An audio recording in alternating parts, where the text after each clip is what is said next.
요나를 굉장히 매우 많이 알고 있다라고 생각합니다.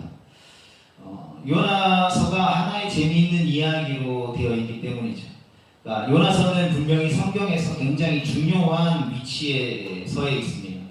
그래서 우리는 요나서를 대할 때 다음과 같은 몇 가지 특이사항들을 접할 수 있게 되는 거죠. 첫 번째로는 하나님께서는 선지자에게 이스라엘 민족이 아닌 이방 민족의 큰 도시 니느웨로 가서 복음을 전하라고 하셨다는 것이죠. 두 번째로는 요나서는 길고 어렵고 무슨 말을 하는지 모르겠는 이 다른 선지서와는 달리 이야기체로 쉽게 설명이 되어 있는 것이죠. 세 번째로는 요나서를 읽으면서 요나라는 선지자가 대체 어떤 사람인지에 대한 의구심을 가지게 되는 것이죠. 요나 하면 떠오르는 이미지가 막 이렇게 엘리야나 엘리사처럼 막 능력의 종처럼 막 그렇게 생각되어지는 것보다는 뭔가 조금 부족한 것 같고 부정적인 이미지가 많은 것을 보게 되는 것이죠. 그렇지만 실제로 요나는 이 북이스라엘의 영토의 회복을 예언한 놀라운 선지자라는 사실들을 우리가 놓치고 있을 때가 있습니다. 열왕기하 14장 25절과 27절 말씀을 괜찮으시면 같이 좀 찾아봤으면 좋겠습니다. 열왕기하 14장 25절과 27절 말씀입니다.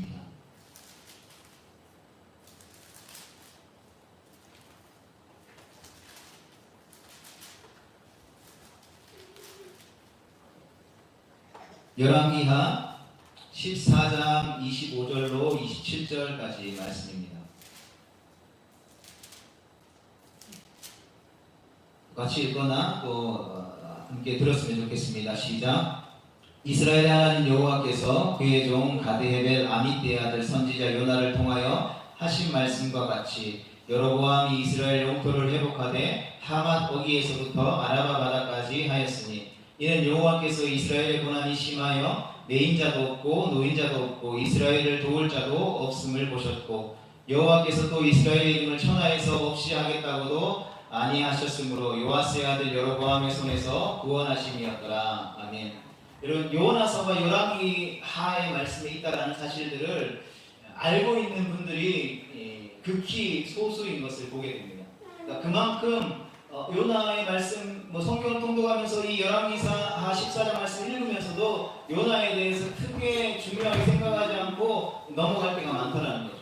그런데 오늘 열왕기하 14장 25절로 27절 말씀을 보면 뭐라고 이렇게 되어 있습니까? 북이스라엘의 영토가 회복되고 국력이 강해진 것은 하나님께서 이스라엘의 고난이 너무 심해 이스라엘을 도울 자가 없고 이스라엘을 없이 하겠다라고 하지 않으신 약속을 요나를 통해 이루셨기 때문이라는 것입니다. 그러니까 요나가 바로 하나님의 때를 예언한 선지자였고 또 그 예언한 것이 그대로 이루어졌다는 것이죠. 예를 들어서 제가 만약 지금 오늘 이 예배 시간에 지금으로부터 10년 이후에 하나님께서 우리나라를 통일시켜 주실 것입니다 라고 정확하게 날짜와 시간들을 이야기하고 예언을 했는데 그 예언이 10년 후에 정확하게 적중했다라고 생각해 봅시다. 그것이 유튜브를 통해서 온 나라의 사람들에게 이렇게 퍼졌다라고 생각해 봅시다. 앞으로 10년 후에 산동교회를 담임하고 있을 손인주 목사는 어떤 목사가 되었을까요? 사람들이 저를 어떻게 바라보겠습니까? 아마도 엄청나게 사람들의 입이 오르락거리고 사람들이 궁금증을 자아내며 몰려들겠죠. 그러니까 요나가 바로 그런 선지자였다라는 것이죠. 그런데 정작 요나에 대한 내용을 기록하고 있는 요나서에는 이런 요나에 대한 기록이 전혀 존재하지 않는다는 것이죠. 다른 선지자들은 선지자가 있던 내용들, 그 사역들에 대한 부분들이 세세하게 기록되어져 있는 거예요. 하나님 앞에 부르짖고 하나님 앞에 구했을 때에 하나님이 어떤 놀라운 초자연적인 역사들을 통해서 하나님의 일들을 이루어가셨는지에 대해서 다른 선지자들은 잘 기록되어져 있는데 요나는 그런 기록들이 없다는 것이죠. 그것을 넘어서서 요나서를 보면 요나는 바보처럼 비춰집니다. 선지자인데 뭔가 정신이 조금 이상한 것 같은 선지자로 비춰지는 거죠. 그러니까 우리도 그러한 이야기들을 많이 듣다 보니까 요나에 대한 부정적인 요소가 이미지가 우리 머릿속에 각인되어 있다는 것이죠. 그럼 요나서는 왜 그렇게 흘러가게 되었을까요? 왜 이스라엘 영토를 회복한 요나는 없고 뜬금없이 니느웨로 간 요나가 등장하게 되는 것일까요? 이스라엘의 역사 가운데 말도 안 되는 적국의 이야기를 가져와서 그것을 왜 성경에 기록한 것일까요? 그리고 또 요나의 이러한 이야기는 왜 예언서로 우리 가운데에 읽혀지고 있는 것일까요? 요나서는 대선지자 5권, 이사야, 예레미야가 에스겔, 다니엘에 이어서 소선지자로 분류되는 12권의 성경 중에 하나입니다. 각 선지자서의 저자인 선지자마다 특징이 있죠. 예를 들면 예레미야라 하면 예레미야는 눈물의 선지자다. 에스겔 하면 환상, 호세아 하면 하나님의 사랑, 아모스 선지자 하면 정의 등등. 그런데 요나라고 하면 우리 머릿속에 어떤 이미지가 떠오르냐는 거죠. 처음부터 끝까지 불평하고 불만을 투덜투덜 늘어놓는 선지자의 모습뿐이라는 거죠. 마지막에 결말에 와서 처음엔 불평하고 불만했지만 하나님의 말씀을 깨닫고 하나님의 마음을 깨달아서 이렇게 요나가 사역을 마무리했습니다 라고 열려진 게 아니라, 요나서는 투덜투덜 하나님 앞에 끝까지 투덜투덜 불평불만하다가 갑자기 이야기가 끝나버린다라는 거죠. 그래서 이것이 어떻게 예언서인가 납득이 안 갈 때도 있다라는 것입니다. 그렇다면 요나서는 왜 예언서에 들어가게 되는 것일까요? 그런데 왜 그러한 부정적인 요소가 있음에도 불구하고 왜 우리는 요나에 대해서 집중하게 될까요? 그것은 바로 예수님께서 선지자 요나의 표적밖에는 보일 표적이 없다라고 친히 말씀해 주셨기 때문인 거죠. 마태복음 12장 38절로 40절 말씀에 보면 이렇게 기록되어 있습니다. 그때 서기관과 바리새인 중 몇 사람이 말하되 선생님이여 우리에게 표적 보여주시기를 원하나이다. 예수께서 대답하여 이르시되 악하고 음란한 세대가 표적을 구하나 선지자 요나의 표적밖에는 보일 표적이 없느니라. 요나가 밤낮 사흘 동안 큰 물고기 뱃속에 있었던 것 같이 인자도 밤낮 사흘 동안 땅속에 있으리라. 아멘. 예수님이 표적을 구할 때에 요나의 표적을 구했을 만큼 이 성경에서 요나서의 위치는 매우 중요하고 요나 선지자의 이야기는 매우 중요하다라는 것을 우리가 예수님의 비유를 통해서 깨달을 수 있겠죠. 요나가 물고기 뱃속에서 있었던 것이 예수님이 우리를 원하시기에 십자가에서 달려 죽으시고 부활하시기까지 그 시간들을 예표하고 있기 때문이죠. 그런데 그럼에도 불구하고 요나는 마치 조울증 환자 같이 보입니다. 여러분, 우리가 선지자 하면 어떤 이미지가 떠오르십니까? 하나님이 하라고 하면 하고 하지 말라고 하면 안 하는 하나님의 말씀을 가지고 어디든지 가는 그런 사람들을 떠올리게 되죠. 그런데 요나는 해도 너무합니다. 선지자가 하나님이 가라고 하는 대로 안 가고 반대로 도망치죠. 물고기 뱃속에서 그만 죽게 되니까 회개하고 니느웨로 가서 그 복음을 전해요. 그런데 복음을 전할 때에도 하나님 살려주셨으니까 은혜에 감사해서 막 생명을 다해 복음을 전하는 게 아니라 대충 전합니다. 듣든지 말든지 큰 소리로 외쳤는지도 모를 정도로 대충 전하는 거죠. 그런데 그들이 말씀이 듣고 은혜를 받아 회개하고 돌아오기를 바라는 마음이 전혀 없었다라는 것입니다. 그래서 전한 이후에 니느웨 성 밖에 언덕 위에 올라가서 그 성 니느웨가 망하는지 안 망하는지를 지켜보기까지 합니다. 이랬다가 저랬다가 왔다 갔다 하는 걸 도대체 어떤 기준으로 우리가 바라보아야 할까요? 그러나 요나서의 말씀을 묵상하고 연구하다 보면 요나는 감정 기복이 우리가 생각하는 것처럼 심한 사람이 아니라는 사실들을 발견하게 되는 것이죠. 오히려 요나는 누구보다도 자기 주관과 견해가 뚜렷하고 분명한 사람이었다는 것입니다. 소위 말해 한 번 아니면 아닌 사람이 바로 요나였다는 것이죠. 하나님이 이러한 이 요나와 요나 말씀서의 말씀을 통해서 이야기를 나누시죠. 하나님의 선지자라는 대표성을 가진 요나에게 하나님께서 친히 찾아오셔서 하나님 자신의 마음을 설명하십니다.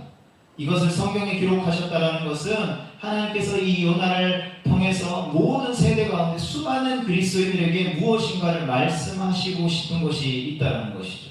우리가 그 점을 유의해서 이 말씀들을 조금 살펴보았으면 좋겠습니다. 그래서 요나를 볼 때 우리가 그동안 가지고 있었던 그 이미지들을 객관적으로 보지 말아야 합니다. 요나가 우리 자신을 대입해 보면 사실 우리도 요나처럼 살고 있는 부분들이 꽤 많다는 거죠. 요나가 막 미쳐 날뛰는 것처럼 보이는데 우리의 삶이 요나와 별반 다르지 않다는 것이죠. 본문 1절 말씀입니다. 여호와의 말씀이 아미비의 아들 요나에게 임하니라. 아멘. 1절 말씀은 구약에서 선지자를 규정하는 명백한 표현입니다. 선지자는 자기 말을 하는 사람이 아니죠. 자기 말을 한다면 그것은 거짓 선지자이겠죠. 그러니까 선지자는 반드시 하나님의 말씀을 받아서 그 말씀을 전해야 하죠. 따라서 여호와께서 말씀하시되 여호와께서 이르시되라는 말씀이 반드시 있어야 한다는 것입니다. 여호와의 말씀이 요나에게 임했다라는 것은 요나가 선지자라는 뜻입니다. 그는 아미떼의 아들 요나입니다. 요한의 아들 시몬이 완벽한 이름이듯이 유대인들에게 있어서 아버지의 이름까지 넣어서 부르는 것이 완벽한 이름이 되는 것이죠.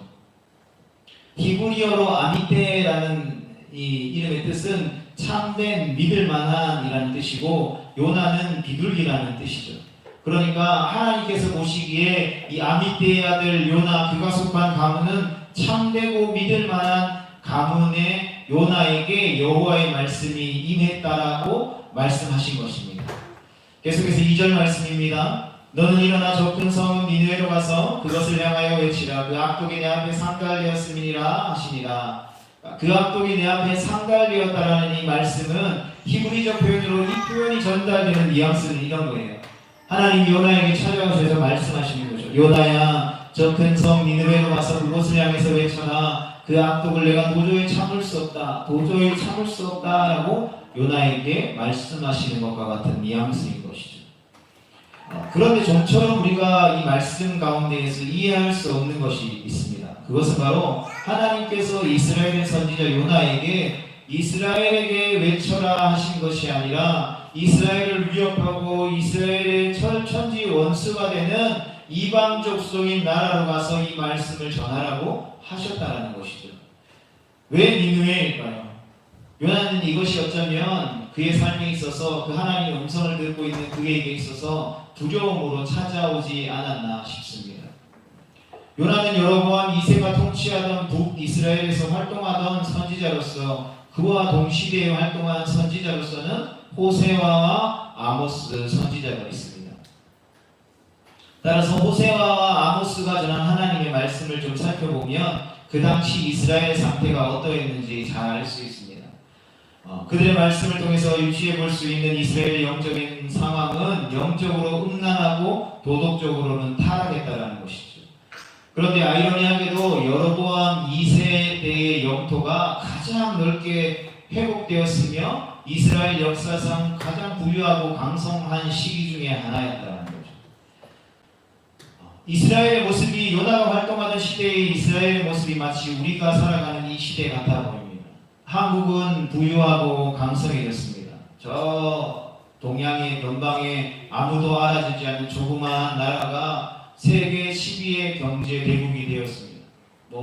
이 군사적으로도 세계 순위 안에 들 만큼 굉장히 강성해지고 부유한 나라입니다. 그러나 한국 기독교 역사상 가장 어쩌면 타락했다라고 이야기할 수 있고 욕을 많이 먹고 가장 영향력을 발휘하지 못하고 있는 시대도 바로 오늘 우리가 살아가는 시대라는 거죠. 그래서 우리가 외형적인 부유함이 하나님 보시기에 좋은 것만은 아니라는 것을 기억할 수 있어야 한다는 것입니다. 요나는 그래서 두려웠습니다. 왜냐하면 이 강성해진 이스라엘의 외형과 함께 영적인 상태도 잘 알고 있었기 때문인 것이죠. 결국 북이스라엘은 나중에 아수르에서 멸망당하게 됩니다. 3절에 넘어가서 요나가 취한 행동이 이제 강조되고 있습니다. 3절 말씀입니다. 그러나 요나가 여호와의 얼굴을 피하려고 일어나 다시스로 도망하려 하여 욥바로 내려갔더니 마침 다시스로 가는 배를 만난지라 여호와의 얼굴을 피하여 그들과 함께 다시스로 가려고 뱃삭을 주고 배에 올라더라. 아멘. 다시스는 오늘날의 스페인으로 이 고대 근동지방이 유명한 상업도시였습니다. 그러니까 요나가 다시스로 가기로 결심했다라는 것은 땅끝으로 가기로 도망치기로 결심했다라는 거죠. 아무도 찾을 수 없는 곳으로 가기로 결심했다라는 것입니다. 선지자가 기도해 보지도 않고 하나님께 묻지도 않고 그냥 튀어버린 것이죠. 하지만 이것은 요나에게 두 번 생각해 볼 필요도 없는 명백한 일이었다라는 것입니다. 그러니까 요나가 하나님의 말씀을 듣자마자 하나님 이건 아닙니다 라고 결론 내리고 도망간다라는 것이죠. 다른 건 다 순종해도 이것만은 절대 안 된다라고 분명히 마음을 먹었기 때문에 요나는 하나님께 물을 필요조차 없었다라는 것이죠. 요나가 하나님의 얼굴을 피해서 다시스로 도망하려고 요바로 내려갔더니 마침 다시스로 가는 배를 만나게 되었다라고 성경이 기록하고 있습니다. 이것으로 우리는 어쩌면 하나님도 이 문제를 아셨다라는 것을 알 수 있는 것이죠. 그러니까 하나님은 요나가 니느웨로 갈 마음이 없음을 깨달으셨고 당장 설득해도 안 된다라는 걸 아셨기 때문에 다시스로 가는 배를 만나게 하셨다라는 것이죠. 우리가 인생을 살아가다 보면 이 성경을 통해서 깨닫게 해주시는 영적인 진리와 지혜가 있습니다. 그것은 바로 우리의 인생이 세상에서 잘 되는 것을 하나님의 뜻이라고 쉽게 말해서는 안 된다는 것이죠. 그러니까 하나님의 뜻이다라고 하는 것, 우리가 하나님의 뜻을 발견했어 라고 하는 이 뜻은 환경이 내가 원하는 대로 바뀌어졌다라고 해서 그것이 하나님의 뜻이라고 단정 지을 수 없다는 것이죠. 그러니까 어떤 면에서 하나님의 뜻은 굉장히 분명하고 쉽게 우리 가운데에 주어지는 거죠. 그러나 또 다른 면에서는 하나님의 뜻은 굉장히 복잡하게 우리 가운데에 주어진다는 것이죠. 동전의 양면과도 같다라는 것입니다. 자신이 하나님을 떠나 있는 동안 마침 하는 일이 잘 됐고 그것을 하나님의 뜻이라고 우리가 쉽게 말해서는 안 된다라는 것이죠. 예를 들면 사업을 하거나 일을 하거나 직장 생활을 할 때 주일날 예배 드려야 되는데 일이 너무 바빠서 주일날 예배 드리지 못하고 일을 열심히 했더니 돈도 더 많이 벌고 뭔가 직급도 오르고 승진하고 뭔가 다 잘됐다라고 해서 하나님이 이 일을 통해서 또 다른 일들을 계획하시는구나 라고 생각해서는 쉽게 말해서는 안 된다라는 것이죠. 어쩌면 그 일마저 안 되면 신앙도 안 자라고 하나님을 원망하다가 죽을까봐 하나님이 어쩌면 그냥 놔두실 때가 때로는 있다라는 것입니다. 모든 부분들이 그렇다라고 단정 지을 수 없지만 그럴 때가 있다라는 것이죠. 다른 말로 하면 인생이 고달프고 하는 일이 안 되더라도 그것이 우리 가운데의 저주가 아니다라는 것이죠. 그래서 사도 바울이 이야기하는 것이 고난이 내게 저주가 아니라 고난이 내게 유익이다라는 거죠. 당시에 세상이 가지고 있었던 가치를 완전히 뒤집어 버리는 혁명적인 고백이지 않습니까? 당시 많은 사람들이 신을 믿고 종교를 가지는 이유가 신에게 수많은 정성을 들여서 그 신을 감동케 하면 그 신이 축복으로 덧입혀 주실 것이다라는 막연한 기대가 있었기 때문이라는 거죠. 그래서 당시의 모든 사람들은 이 고난받는 것을 저주라고 생각했습니다. 예수님 당시에 고대 근동 지방의 이 예루살렘의 사람들도 그랬잖아요. 예수님께 물어봤을 때에 이 장애를 가지고 있는 사람들을 예수님 앞에 데려와서 이 사람이 이렇게 된 게 누구의 죄 때문입니까? 이 장애를 얻고 있는 이 사람의 죄 때문입니까? 아니면 그 부모의 죄 때문입니까? 아니면 가문의 죄 때문에 이렇게 하나님 앞에 저주를 받은 것입니까? 라고 물어봤을 때에 예수님이 뭐라고 말씀하셨습니까? 그것은 그 모든 것 때문이 아니라 하나님이 이 사람을 통해서 하나님의 영광을 나타내게 하기 위한 일이다 라고 전혀 이들의 사고방식과 가치관과 다른 이야기를 하셨다는 것이죠. 그러니까 하나님의 나라의 가치는 하나님의 나라의 백성이 생각하고 가져야 할 이상은 세상의 것과 다르다라는 것들을 우리 가운데 말씀해 주고 있다는 것이죠. 그래서 내가 지금 어렵고 사망의 음침한 골짜기를 다니는 것 같아도 그것이 하나님의 뜻을 이루고 하나님의 영광을 드러낼 수 있는 일일 수도 있다는 것입니다. 아무리 기도하고 아무리 노력하고 아무리 복음을 전해도 아무런 이 복음의 열매를 맺는 일들이 없다 할지라도 우리가 선을 해가고 있다면 하나님이 기뻐하시는 하나님의 말씀대로 우리가 행동하고 살아가고 있다면 우리가 낙심할 필요가 없다는 것이죠. 하나님의 때에 하나님의 방법으로 가장 좋은 것을 주신 하나님이 놀라운 열매들을 맺게 하시되 그냥 2배, 3배가 아니고 30배, 60배, 100배의 열매들을 맺게 하시는 거죠. 우리가 해야 될 역할들은 뿌리는 것이고 그것을 자라나게 하시고 열매 맺게 하시고 거두게 하시는 것은 전적으로 하나님의 뜻에 달려있다는 것이죠. 그렇기 때문에 우리가 하나님 앞에 순종하고 있는 것이 중요한 것이지 하나님의 뜻을 따라 맡겨주신 직분과 사명을 감당하는 것이 중요한 것이지 나를 통해서 열매 맺는 것이 중요한 것이 아니다라는 것을 우리가 기억해야 된다는 것이죠. 그래서 신앙은 중심의 문제가 가장 중요하다는 거죠. 그러니까 사람은 어디에 중심을 두느냐에 따라 그 마인드, 가치관이 달라지잖아요. 그러니까 중심이 틀어지면 다 틀어져 버리는 거죠. 아무리 우리가 좋은 일을 한다 할지라도 그 마음의 중심에 그 좋은 일을 하는 목적과 의도가 잘못 되어져 있다면 하나님이 기뻐 받으실 수 없다는 것이죠. 오전에도 말씀드린 것처럼 가인과 아벨의 예배를 통해서 이 형제의 예배를 통해서 그 성경에 기록된 예배를 통해서 우리 가운데에 하나님이 가르쳐 주시는 것이 무엇입니까? 예배를 드리는 그 물질보다 그 예배를 드린 마음의 사람의 중심이 더 중요하다는 것들을 우리 가운데에 말씀해 주고 있다는 것입니다. 지금 요나와 하나님은 마인드 싸움을 하고 있는 것이죠. 하나님은 우리에게도 똑같이 물으시죠. 우리의 마인드가 어느 쪽에 있는지 물으시는 것입니다. 하나님 쪽에 있는지 아니면 내 중심에 있는지.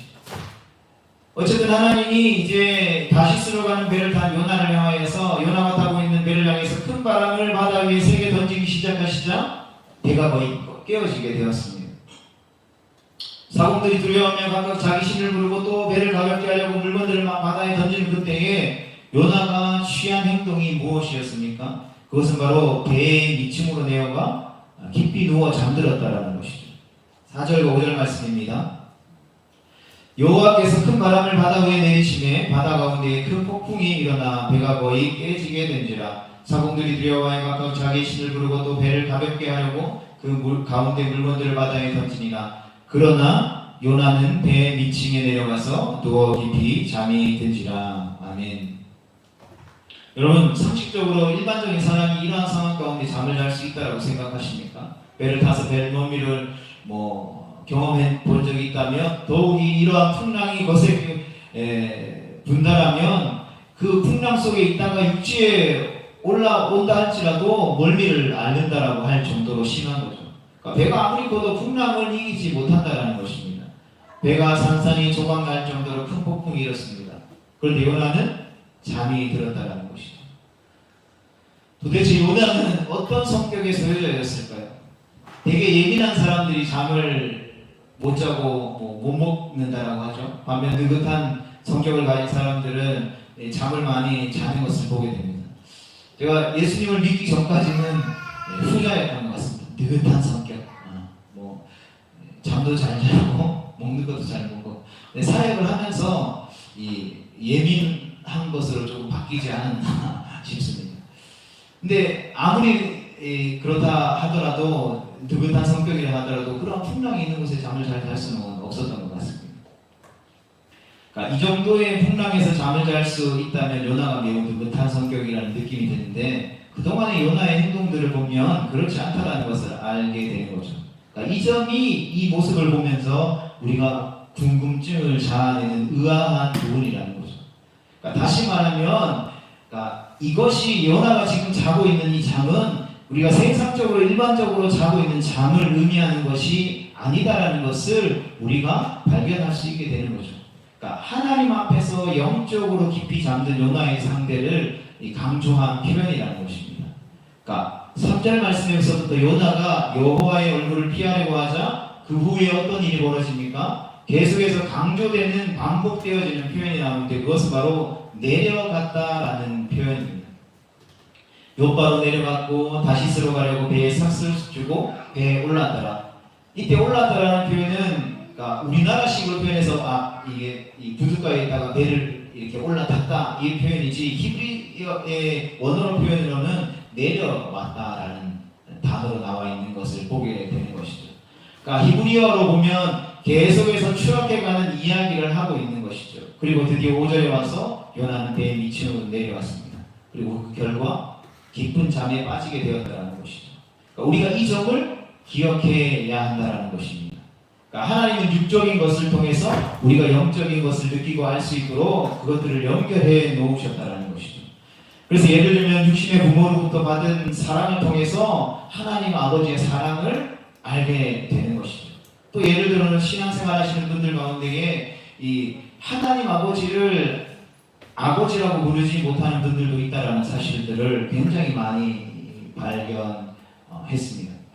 제가 이 전에 용인에서 이렇게 사역할 때에 그 교회에서는 목사님과 또 외부의 강사들을 초청해서 어떤 이 내적인 치유하는 치유의 사역들을 많이 했었는데, 굉장히 많은 분들이 이 하나님 아버지의 관계가 친밀해지기를 원하면서도 육신의 아버지로부터 받은 상처나 육신의 아버지로부터 받았던 그 영향력 때문에 하나님을 아버지로 부르지 못하는 경우들을 굉장히 많이 발견하는 거죠.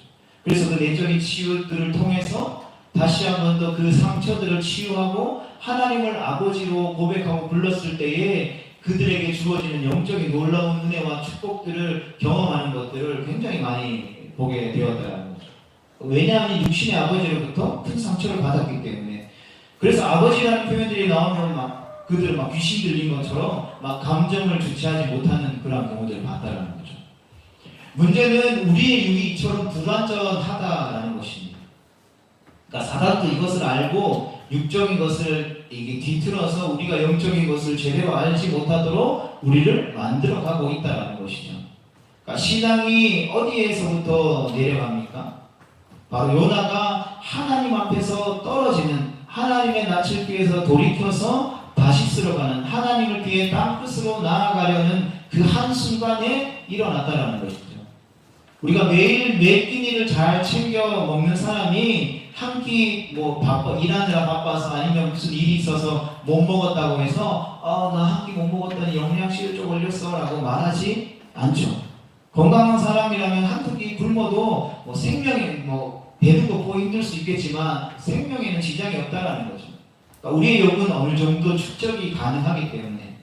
그러나 우리의 영적인 생명은 우리 안에 축적되어지는 것이 아니라 하나님과 직결되어 있다는 것을 우리가 기억할 수 있어야 되는 것입니다. 그러니까 에덴 동산에서 완전한 생명을 누렸던 아담과 하와도 선악과 사건으로 단번에 에덴 동산에서 쫓겨나서 생명나무의 열매를 먹지 못하게 되었던 것이죠. 그러니까 이렇게 영적인 것은 한 방에 추락하고 마는 것입니다. 그렇기 때문에 우리가 기억할 것은 신앙생활은 어제 받은 은혜로 하는 것이 아니라 오늘 받은 은혜로 해야 한다는 것이죠. 많은 신앙을 가지고 있는 분들과 이야기해 보면 특별히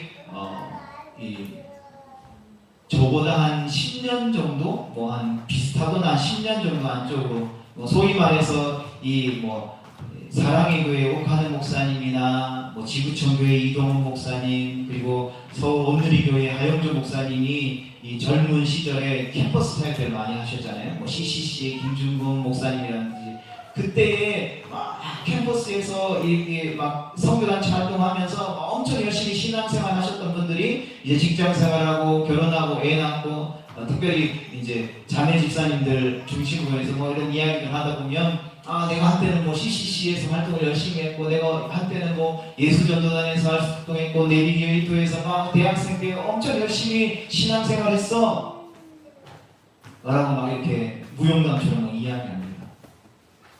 그러시군요 라고 이야기하지만 제 마음 한편에서 그런 질문을 하는 거죠. 그래서 지금은요?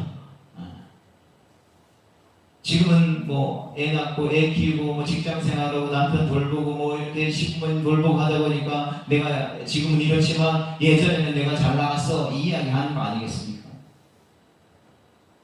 그러나 신앙생활은 그때 받았던 10년, 20년, 30년 전에 예수님을 만나고 열심히 신앙생활하던 그때의 은혜들을 가지고 지금 오늘 신앙생활하고 앞으로 신앙생활하는 것이 아니라 오늘 예배드리는 이 예배를 통해서 오늘 받은 오늘 은혜로 오늘을 살아가는 것이죠. 마치 만나를 그 다음 날까지 쟁여둘 수 없는 것처럼 그날에 먹을 만나만 취해야 하는 것처럼 우리의 신앙생활은 오늘 받은 은혜로 하는 것이라는 것입니다. 지금까지 하나님의 뜻대로 살아왔던 선지자가 하나님의 예언의 말씀을 통하여서 이스라엘의 놀라운 예언을 성취했던 하나님의 선지자가 하나님의 반대편에 설 때에, 하나님을 향해 등을 돌렸을 때에, 하나님과의 마주보고 있던 하나님의 음성을 듣던 선지자가 하나님과의 관계가 틀어지는 그 순간 어떤 일이 벌어집니까? 급격히 내려가서 영적으로 무감각해지고 잠에 들 수 있다는 것입니다. 사단은 우리가 하나님께 집중하지 못하고 하나님의 반대편에 서도록 끊임없이 우리를 유혹하고 우는 사자처럼 넘어 삼킬 자를 찾고 있습니다. 그것이 사단의 전략이며 선악과의 사건인 것이죠. 하나님의 반대편에 서는 것, 그 시작은 바로 하나님과의 관계가 틀어지는 것입니다. 하나가 틀어지자 그 다음 것이 틀어져서 원망이 생기는, 불평이 생기는 거예요. 그게 쌓이고 더 큰 원망과 불평이 되어지는 것이고 하나님을 대적하여 일어날 수 있다는 것을 우리가 기억하고 주의해야 한다는 것입니다. 여러분, 요나라는 선지자가 미쳤다라고 생각하지 마십시오. 그가 가진 마인드가 하나님과 맞지 않아서 딱 한 번 틀어지는 순간 그 틀어지면 또 다른 틀어짐을 만들고 또 다른 틀어짐을 만들어서 완전히 틀어지면서 아무리 선지자라 할지라도 단 며칠 만에 하나님 앞에 깊이 잠든 상태, 영적으로 급격히 추락하는 일이 벌어질 수 있다는 사실들을 우리는 기억하고 주의해야 하는 것입니다. 사랑하는 성도 여러분, 요나의 첫 번째 말씀을 마무리하면서 우리의 삶에 하나님이 행하신 그 수많은 일들을 우리는 하나님이 행하신 그 모든 일들이 완전합니다 라고 우리는 고백할 수 있습니까? 하나님이 하시는 그 모든 일이 다 옳다라고 고백할 수 있습니까? 하나님, 내가 이렇게 하나님 앞에 헌신했는데 왜 우리 가족의 뭐 상황은 이렇습니까? 왜 우리 아버지의 상황은 이렇습니까? 내 자녀들의 상황은 이렇습니까? 왜 나는 지금 여기에 와 있습니까? 그러한 모든 삶의 질문 앞에 하나님은 완전하십니다. 하나님이 행하신 일은 늘 옳습니다라고 우리가 고백할 수 있느냐라는 것이죠. 우리가 이해할 수 없는 일들을 하나님 우리의 삶 가운데 행하실 때에 우리는 그럼에도 불구하고 완전하신 하나님을 찬양하고 찬양할 수 있느냐라는 것입니다. 분명한 것은 우리에게 어떠한 이해되지 않는 일들이 닥친다 하더라도 우리는 세상이 아니라 하나님 안에 있어야 한다는 것입니다. 우리는 하나님을 바라보며 이 바라보는 싸움을 매일매일 해야 하는 것입니다. 때로는 이해가 되지 않는 틀어짐을 다시 펼 생각을 해야지 꼬인 채로 그냥 두면 그 다음부터는 그것이 우리에게 악한 영향력으로 끼치게 된다는 것입니다.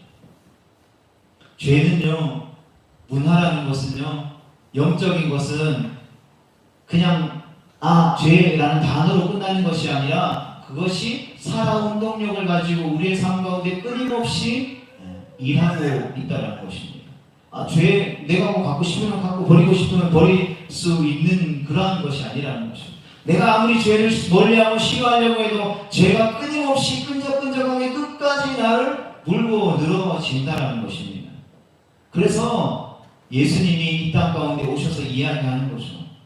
네가 예배 드릴 때에 누군가 다투고 아직 해결하지 못하는 것이 마음에 생각나면 예배 드리는 것보다 그 사람하고 찾아가서 그 사람하고의 틀어진 관계를 회복하고 나와 예배하는 것이 더 중요하다라는 것을 이야기하셨잖아요. 예수님이 계속해서 관계의 중요성에 대해서 이야기하는 것이죠. 그러니까 오전에도 말씀드렸던 것처럼 구약의 제사가 필요 없다라는 것이 아니라 신약의 제사를 완성하기 위해서 구약의 제사를 주신 이유와 목적을 우리가 반드시 알아야만 완전한 예배를 하나님 앞에 온전한 예배를 올려드릴 수 있게 되어진다는 것입니다. 사랑하는 성도 여러분, 오늘 우리의 삶 가운데에 하나님과의 관계에 있어서 틀어진 것이 무엇입니까?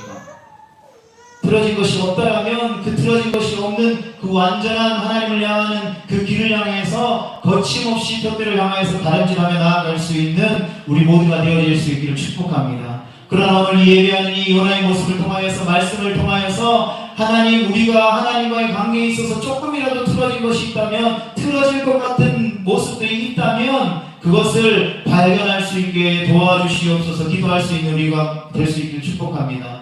우리가 이해하지 못하는 삶의 수많은 일들이 있을 수도 있었을 것입니다. 중요한 것은 그것이 우리와 하나님과의 관계를 막지 않도록 날마다 끊임없이 하나님 앞에 도와달라고 기도해야 한다는 것입니다. 지금 원망하고 불평하고 소망이 없다라고 말한다면 하나님 안에서 우리는 우리 자신을 보지 못하고 있는 틀어짐이 무엇인가를 찾고 그것을 복귀해서 나의 모든 상황을 주관하시는 그 완전하신 하나님 앞에 설 수 있어야 하는 것입니다. 사랑하는 성도 여러분, 오늘 우리는 무엇과 연결되어져 있고 무엇으로부터 영향을 받고 있습니까?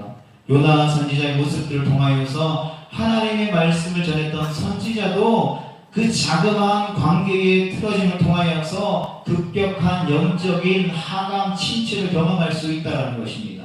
하물며 우리이겠습니까? 그러하기에 끊임없이 예배를 통해서 끊임없이 하나님의 말씀의 법을 통하여서 우리가 하나님과 틀어진 것이 있다면 즉시 그것을 발견하고 그것으로부터 돌이켜 하나님의 관계를 회복하는 것이 우리가 살고 우리 공동체가 살고 우리를 통하여서 우리의 가족과 이웃을 열방을 살리는 길이라는 사실들을 기억하고 하나님과 날마다 바른 관계를 맺기 위해 노력하는 저와 여러분들이 되어질 수 있기를, 하나님과 바른 관계로 우리에게 허락하신 한 주간의 삶을 또한 믿음으로 승리하는 귀하고 복된 삶을 살아갈 수 있는 우리 모두가 되어질 수 있기를 주님의 이름으로 축복합니다.